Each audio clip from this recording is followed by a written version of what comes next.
suprême, Bina. Mais ceux-là, ici, sont appelés les luminaires du feu. C'est pour cette raison secrète que nous bénissons celui qui crée les lumières du feu. 264. Et l'on peut demander pourquoi dire qui crée les luminaires de lumière et non qui éclaire, et il répond, parce que les luminaires brillent par ce feu du luminaire béni, qui est le feu attiré à lui de la colonne centrale. Cependant, avec le commencement du Shabbat, tous les grades inférieurs, les 4 chariots dites, et tous ceux qui brillent et gouvernent par la lumière de ce feu, entrent et deviennent inclus dans cette bougie, Malkout, et sont gardés cachés et dissimulés en elle. Ils sont là invisibles sauf ce point. Seulement, Malkout. Tous sont cachés et conservés en elle pendant toute la journée de Shabbat. 265. À la fin du Shabbat, Malkout fait sortir ses luminaires de feu, tous et chacun, comme s'ils étaient créés à nouveau à ce moment-là. Ils sortent tous et sont créés comme au début, et sont assignés à leur place pour régner. La bougie est ensuite bénie et il s'incline devant elle et brille. C'est le sens de la flexion des doigts. Maintenant qu'ils brillent,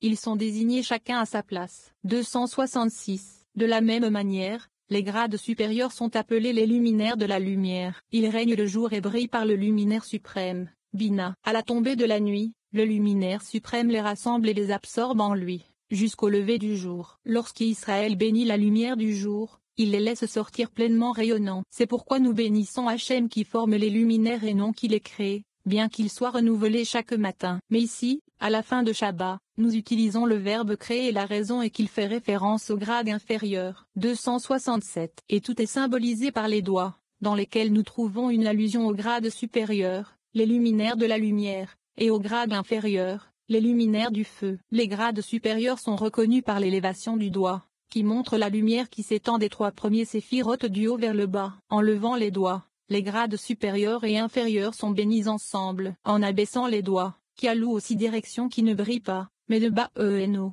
seuls les grades inférieurs, le Malkout et les chariots qui se haine donnent, sont bénis pour qu'ils puissent briller. 20. Les ongles. Nous apprenons que les ongles sont le secret des luminaires du feu tandis que les parties intérieures des doigts sont le secret des luminaires de la lumière. C'est pourquoi les ongles doivent être exposés à la bougie lorsque la bénédiction sur la bougie est dite. Mais l'intérieur des doigts ne doit pas faire face à cette lumière. Les ongles doivent être exposés pour tirer la shema de cette bougie. On nous dit maintenant que nous devons sentir les parfums à la fin du Shabbat car la neshama et le ruah supplémentaire quittent l'homme, laissant le nefesh nu. Le sens de il sentit l'odeur de ses vêtements est expliqué, faisant référence aux vêtements d'Adam qui lui ont été donnés par Dieu avant qu'il ne pêche. Les ongles sont un vestige, et ne doivent pas être cultivés, et ne doivent pas être jetés, car ils émanent du dos et sont de la crasse.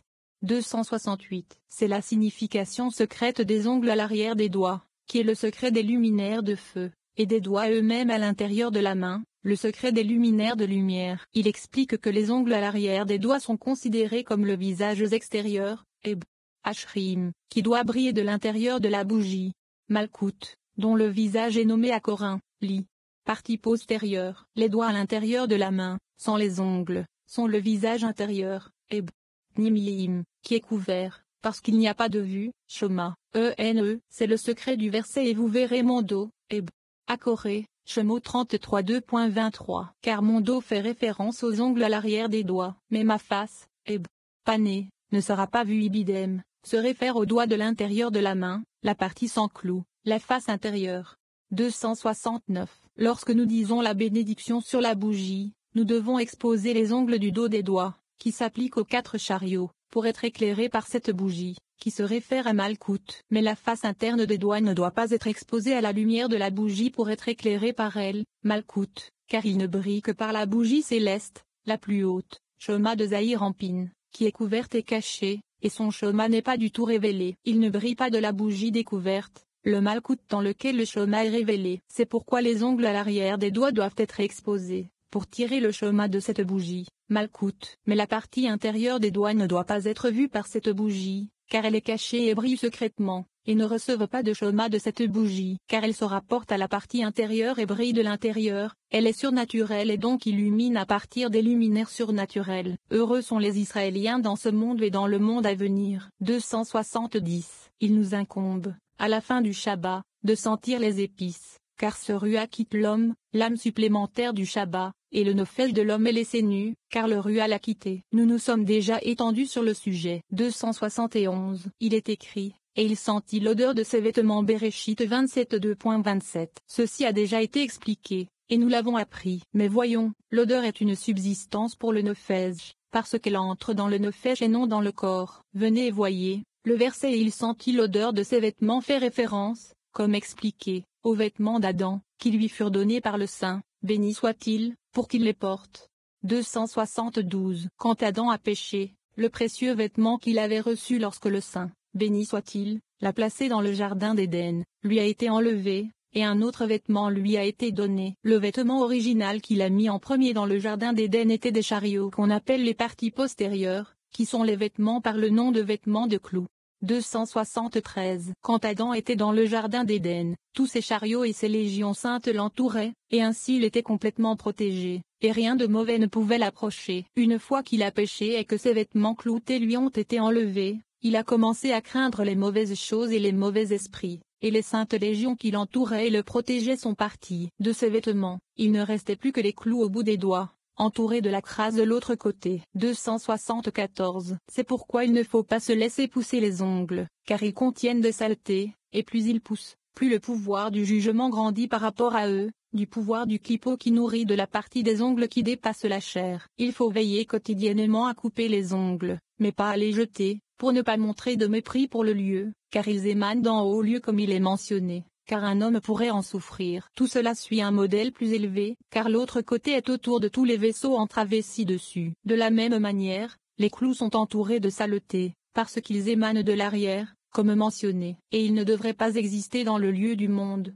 mais dans les lieux inhabités. 21. Sentir les branches de myrte. Il nous est dit qu'après qu'Adam ait péché, Dieu lui fit d'autres vêtements à partir des feuilles des arbres du jardin, qui étaient des lumières. Ces vêtements étaient faits du jardin terrestre du monde d'Asia. Les vêtements d'Adam émanaient le parfum de ce jardin supérieur. Le nefesh et le ruach d'Isaac étaient composés par cette odeur. C'est pourquoi nous devons sentir un parfum à la fin du Shabbat pour permettre à l'âme de se calmer. La meilleure odeur est celle du myrte, car la subsistance du lieu saint d'où émanent les âmes s'appelle myrte. Ainsi le nefesh, malkout, est soutenu.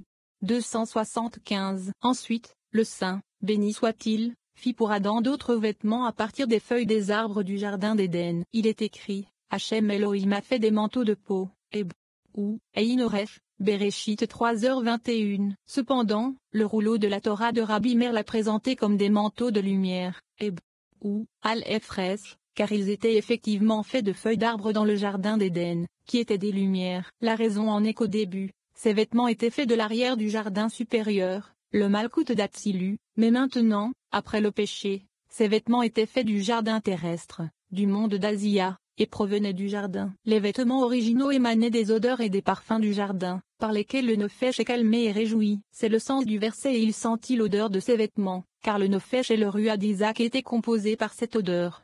276. C'est pourquoi, à la fin du Shabbat, nous devons sentir des épices, afin que le nefesh soit apaisé par le parfum, au lieu du parfum élevé et saint qu'il a quitté. Et l'odeur la plus digne est celle du myrte, car la subsistance du lieu saint, à savoir le malkout, d'où émanent les âmes, et le myrte. Il donne également de la nourriture au nefesh de l'homme, ainsi qu'au, afin qu'il puisse être maintenu lorsqu'il est laissé nu, après le départ de l'âme supplémentaire du Shabbat.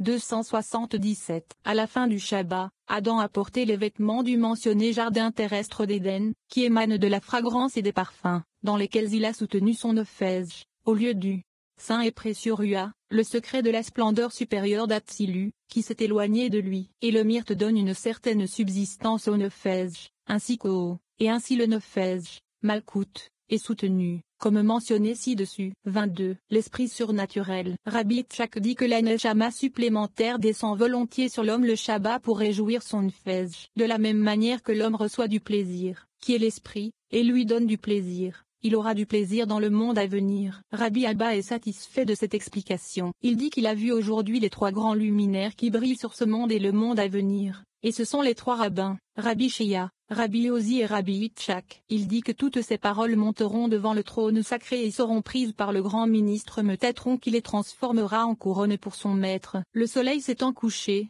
les quatre rabbins se rendent dans un village et dorment, puis se lèvent à minuit pour étudier la Torah. Rabbi Abba dit que c'est le moment où Dieu et tous les justes du jardin d'Éden écoutent la voix des justes de la terre.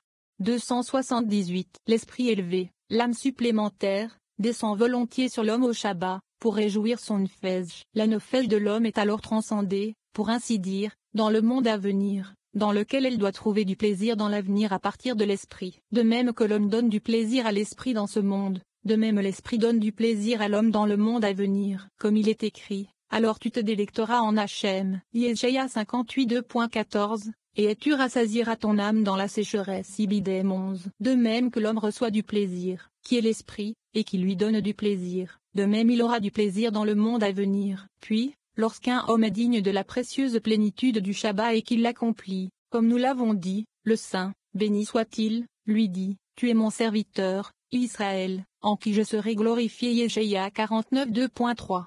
279. Rabbi Abba et le reste des amis se levèrent, et ils embrassèrent sa tête, de Rabbi Yitzhak. Ils pleurèrent et dirent, heureuse est notre part, que le Saint, béni soit-il, nous ait conduits dans cette voie. Et Rabbi Abba dit, le Saint, béni soit-il, m'a conduit sur ce chemin pour que je sois avec vous. Heureuse est ma part, d'être digne d'être dans ce chemin. 280. Il leur dit, je vais vous répéter ce que j'ai vu aujourd'hui en chemin. J'ai vu une lumière divisée en 3 lumières. Elles m'ont précédé et se sont ensuite cachées. J'ai dit, certes, j'ai vu la Shechina. Heureuse est ma part. Et les 3 lumières que j'ai vues, c'est vous, c'est-à-dire le Rabbi Shia, le Rabbi Yosi et le Rabbi Yitzhak. Vous êtes les lumières et les hauts luminaires qui brillent sur ce monde et le monde à venir. 281. Rabbi Abba a dit, jusqu'à présent, je ne savais pas que tous ces joyaux cachés étaient en votre possession. Depuis que j'ai vu que ces paroles ont été prononcées par la volonté instruite de ton maître, je sais que toutes ces paroles montent en ce jour devant le haut trône, qui est Bina,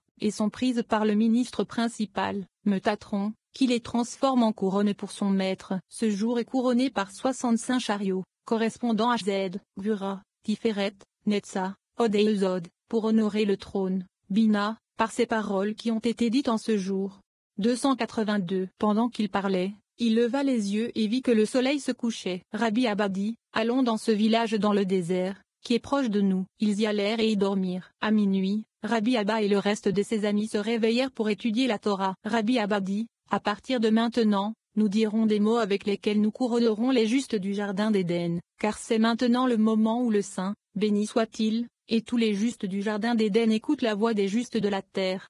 23. Les firmaments d'Azia. Rabbi Abba commence par une discussion sur les cieux sont les cieux d'Hachem, mais il a donné la terre aux enfants de l'homme, en demandant pourquoi il est dit, les cieux sont les cieux. Rabbi Shimon répond qu'il y a des cieux en bas dans le monde d'Azia, et de la terre en dessous, et qu'il y a des cieux en haut dans le monde d'Atsilou, et de la terre en dessous de ce ciel. Tout ce qui existe en haut existe en bas. Les cieux d'en bas sont comme des rideaux, les 10 séphirotes, que Dieu a fait ensemble avec les légions d'anges qui s'y trouvent afin de régner sur le monde inférieur. Le 10e firmament est le principal, celui de Kéter. Le 9e firmament est le Shoma qui règne sur tous les mondes inférieurs. Rabbi Shimon poursuit en expliquant la relation des firmaments entre eux. Rabbi Abba demande si aucun firmament ne règne sur la terre d'Israël. Comment peut-il y avoir de la pluie et de la rosée? Rabbi Shimon explique que Dieu y règne directement. Nous entendons ensuite parler des portails à l'intérieur de chaque firmament, et comment l'autorité des chefs se situe entre ces portails. 283. Rabbi Abba a ouvert la discussion avec le verset suivant. Les cieux sont les cieux d'Hachem, mais il a donné la terre aux enfants des hommes. Teilim 115 2.16. Nous devons examiner attentivement ce verset, car il aurait fallu dire les cieux sont à Hachem, mais il a donné la terre aux enfants des hommes. Pourquoi dire les cieux sont à Hachem? Il répond, il faut noter qu'il y a des cieux et des cieux, il y a des cieux en bas, dans le monde d'Azia, et de la terre en dessous, et il y a des cieux en haut, dans le monde d'Atsilu, et de la terre en dessous de ce ciel. Et tous les degrés supérieurs et inférieurs sont tirés de la même façon les uns des autres. Et tout ce qui existe existe aussi bas. Ils se ressemblent comme le sceau ressemble à l'insigne. Et tout ce qui est dans le sceau est aussi dans l'insigne. Chacun bas reçoit de son homologue no. 24. Les cieux d'en bas, dans le monde d'Azia, sont comme des rideaux, c'est-à-dire, 10 séphirotes, comme écrit dans le verset, qui étend les cieux comme un rideau. Teilim 104 2.2. Le Saint, béni soit-il, les a faits ensemble avec les légions d'anges qui s'y trouvent, afin de régner sur le monde inférieur d'Azia. Le 9e firmament, Shoma, règne sur les êtres inférieurs et les entoure comme un collier de pierres précieuses, qui cercle le cou. ce qui signifie que rien n'est fait dans le monde inférieur sauf par lui. C'est le sens profond du verset dans la sagesse tu les as tout fait Ibidem 24. Le 10e firmament est le firmament principal, car il est le séphira de Kéter, la racine et la source de tous les 9 autres séphirotes. 285. Dans tous les firmaments il y a des camps